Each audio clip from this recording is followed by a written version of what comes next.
नमस्कार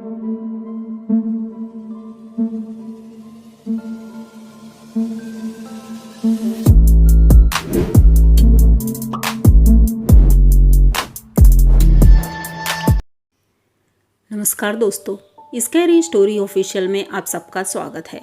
आज की कहानी की तरफ बढ़ने से पहले चैनल को सब्सक्राइब कर लीजिए और अगर कहानी अच्छी लगती है तो प्लीज़ लाइक एंड कमेंट करना मत भूलिएगा।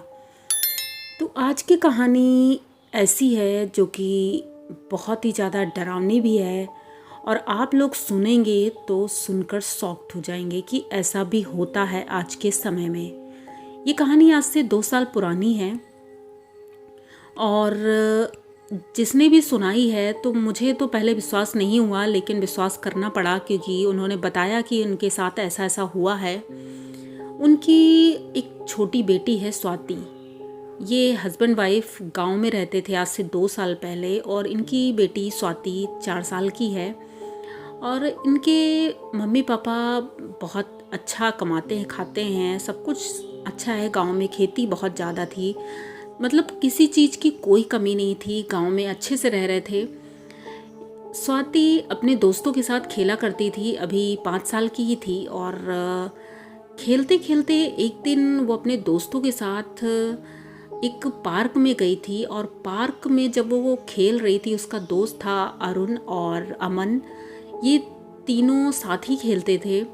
एक दिन अचानक से आंधी आती है, बहुत तेज से तूफान आता है। उस तूफान में अमन के ऊपर एक पेड़ गिर जाता है जिसकी वजह से अमन बहुत घायल हो जाता है और स्वाति दौड़ कर आती है, घर वालों को बताती है। घर वाले भी जाते हैं, सभी लोग उसको लेकर हॉस्पिटल जाते हैं। पता चलता है कि उसकी मौत हो गई। अब स्वाति बहुत परेशान थी, बहुत दुखी थी। रोज़ शाम को वहीं पर जाकर वो बैठी रहती थी। अभी छोटी ही थी लेकिन उसके अंदर इतनी समझ नहीं थी कि क्या सही है क्या गलत है।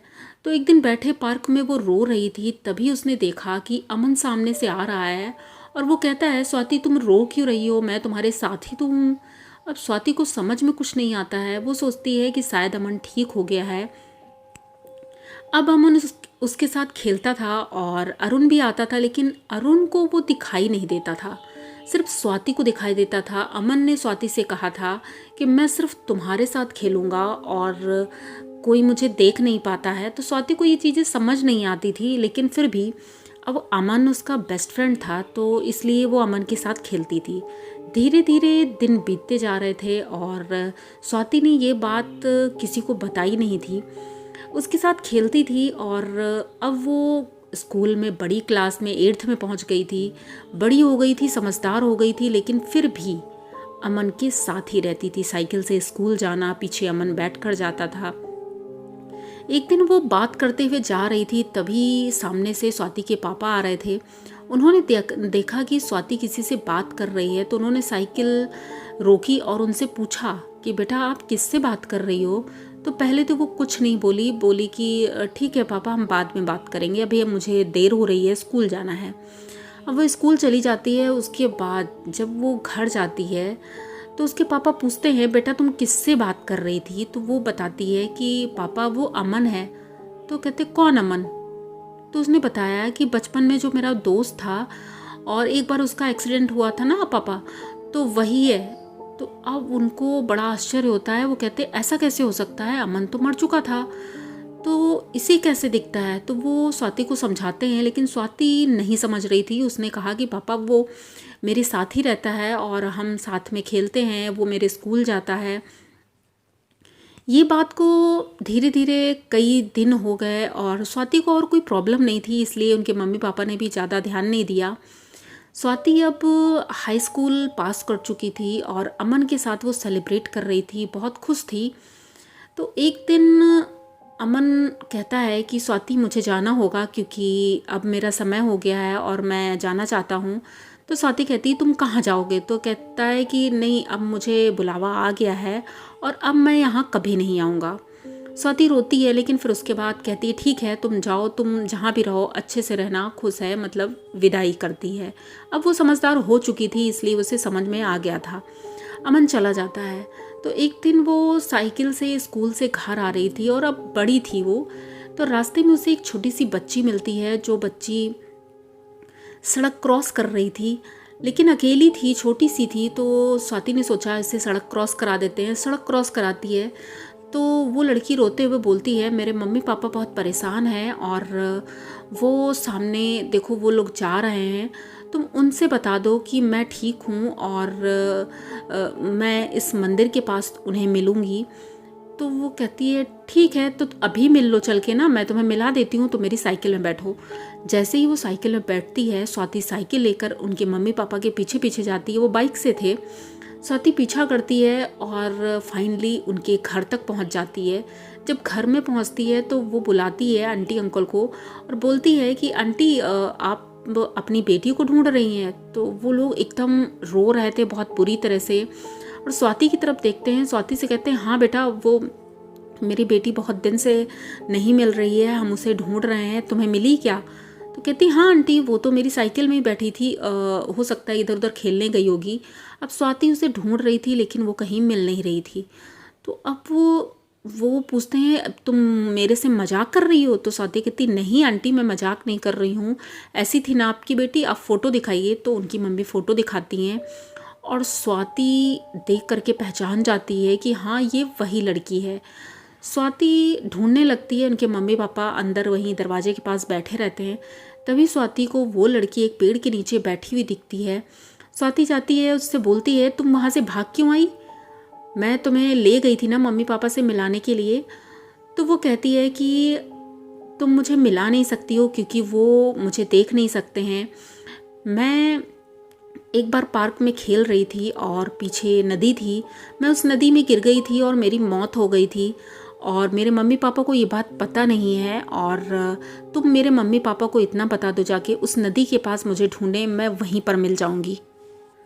तो स्वाति उससे पूछती है कि आखिर तुम्हें हुआ क्या था, कैसे? तो उसने बताया कि मैं अपने दोस्तों के साथ आई थी, यहाँ खेल रही थी पार्क में और मैं नदी में कब गिर गई मुझे पता नहीं चला और मेरे दोस्त, उन्हें भी पता नहीं चला, उन्होंने ढूंढा वहीं पर लेकिन वो मुझे देख नहीं पाए थे और तब से मेरे मम्मी पापा बहुत परेशान हैं। तो स्वाति जाती है, आंटी अंकल को बताती है पूरी बात। तो वो लोग विश्वास नहीं करते हैं, कहते तुम झूठ बोल रही हो। तो स्वाति अपने पापा से बात कराती है और कहती है कि मुझे दिखाई पड़ते हैं ऐसे लोग जो इस दुनिया में नहीं हैं, वो मुझे दिखाई पड़ते हैं, आप मेरे पापा से पूछ सकते हो। तो वो लोगों ने विश्वास किया स्वाति की बातों का और नदी के किनारे पुलिस को लेकर गए, ढूंढा तो वहाँ पर स्वाति की बॉडी बहुत बुरी हालत में मिल जाती है।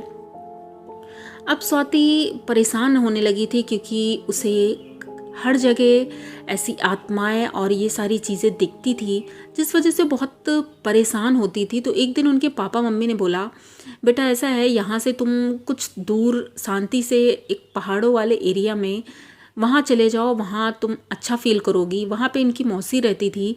तो इनके मम्मी पापा ने स्वाति को वहाँ भेज दिया कि आगे की पढ़ाई के लिए तुम वहीं रहो। अब मौसी के यहाँ जाती हैं तो मौसी और मौसा और उनके बच्चे सब लोग थे। स्वाति को वहाँ अच्छा लग रहा था। स्वाति उनके घर में अभी 2 दिन हुआ था और अपनी कॉलेज में उसका एडमिशन हो गया था और बहुत खुश थी, अच्छे से पढ़ाई करती थी। लेकिन लेट नाइट पढ़ाई करना उसको बहुत अच्छा लगता था, जिस वजह से घर वाले भी थोड़ा परेशान हो जाते थे कि रात में अकेली पढ़ रही है, सब बच्चे सो रहे हैं।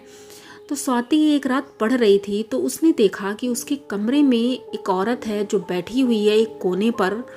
ये 1-2 बार देखती है फिर अवॉइड करती है। उसके बाद ये उठकर जाती है, उससे पूछती है कि तुम रोज़ रात में यहाँ बैठी रहती हो, आखिर यहाँ बैठी क्यों रहती हो तुम? तो वो देखकर चौंक जाती है और पूछती है क्या मैं तुम्हें दिख रही हूँ? तो स्वाति कहती हाँ मैं तुमको देख सकती हूँ और मैं खुद परेशान हूँ कि तुम यहाँ बैठी क्यों रहती हो। तो वो कहती है कि ये मेरा घर है और यहाँ पर इन लोगों ने अपना घर बना लिया है और मेरा यहाँ कोई भी नहीं है। मैं नहीं चाहती हूँ कि ये लोग इस घर में रहे, अगर रहेंगे तो मैं इन्हें परेशान करूँगी क्योंकि ये घर मेरा है। अब स्वाति कहती है कि ऐसा नहीं हो सकता है, मेरी मौसा ने बहुत मेहनत से ये घर बनवाया है, ये उनका घर है। तो वो बोली नहीं, ये मेरा घर है और मैं इसी घर में रहूँगी। अभी तो इन लोगों ने नया नया शिफ्ट किया है, मैंने इन्हें कई बार रोकने की कोशिश की लेकिन ये रुक नहीं रहे हैं। अगर तुम मुझे देख सकती हो तो इन सबको अभी रोक लो, वरना इनमें से कोई भी जिंदा नहीं रहेगा। स्वाति ये सुनकर के बहुत ज़्यादा डर जाती है। अब उसे डर इतना लग रहा था कि वो किससे क्या बताए, उसे समझ में नहीं आ रहा था। उसने अपनी मौसी जी से ये बताया, सारी बात बताई। मौसी जी ने विश्वास नहीं किया। उन्होंने कहा ऐसा कुछ भी नहीं होता है बेटा, तुमने शायद कोई सपना देखा होगा। दूसरे ही दिन उनकी मौसी सीढ़ियों से उतर रही थी, छत से कुछ सामान लेकर आ रही थी। उन्हें ऐसा लगा पीछे से किसी ने धक्का दिया। इतनी तेज़ी से वो नीचे गिरी थी कि उनके पैरों में चोट लगी, और इतनी ज़्यादा चोट लगी थी वो चल नहीं पा रही थी। उन्होंने उस औरत को सीढ़ियों के पास खड़े हुए देखा था। जैसे ही उन्होंने देखा तो वो एकदम से चीख पड़ी, हॉस्पिटल गई और पैरों में फ्रैक्चर हुआ था बहुत। उसके बाद उन्होंने स्वाति की बातों पर विश्वास किया और तब उन्होंने अपने घर वालों से बोला कि हमें इस घर में नहीं रहना चाहिए क्योंकि ये घर किसी और का है। तो उन लोगों ने ये घर छोड़ दिया और दूसरी जगह घर लेकर रहने लगे। ये बहुत मुश्किल था क्योंकि आज के समय में पैसा नहीं होता है सभी के पास, लेकिन उनके पास ये सब कुछ अरेंज हो गया। जो भी जैसे भी है अरेंज किया उन्होंने और दूसरी जगह रहने लगे। स्वाति अब इन सब चीज़ों से बहुत परेशान थी, तो उनके पापा ने एक तांत्रिक को बुलाया, उसे दिखाया और उनसे सारी बात बताई कि बचपन से स्वाति के साथ ऐसा हो रहा है, जिस वजह से अब स्वाति बहुत परेशान रहती है। तो तांत्रिक ने बोला कि ठीक है, उसका हमारे पास इलाज है, वो ताबीज़ बनाते हैं, पूजा करवाते हैं। जिसके बाद से आज से 2 साल हो गए हैं, स्वाति को ना तो कोई दिखा है और ना ऐसा कोई एहसास हुआ है। लेकिन स्वाति जब पुरानी बातें सोचती है तो आज भी डर जाती है कि ऐसा भी होता था, क्योंकि ये नॉर्मल नहीं है, किसी किसी को ही ऐसी चीज़ें दिखती हैं। तो स्वाति को ये सब दिखता था और उसे महसूस होता था। हाँ, उसे डर नहीं लगता था, लेकिन ये चीज़ें नॉर्मल नहीं थी। अब स्वाति एकदम नॉर्मल है, एकदम ठीक है, सब कुछ अच्छा है। तो आपको ये कहानी कैसी लगी? अगर अच्छी लगी हो तो प्लीज़ चैनल को सब्सक्राइब करिए, लाइक कमेंट करिए, शेयर करिए और बने रहिए हमारे साथ। मिलते हैं फिर किसी नई कहानी में, तब तक के लिए डरते रहिए।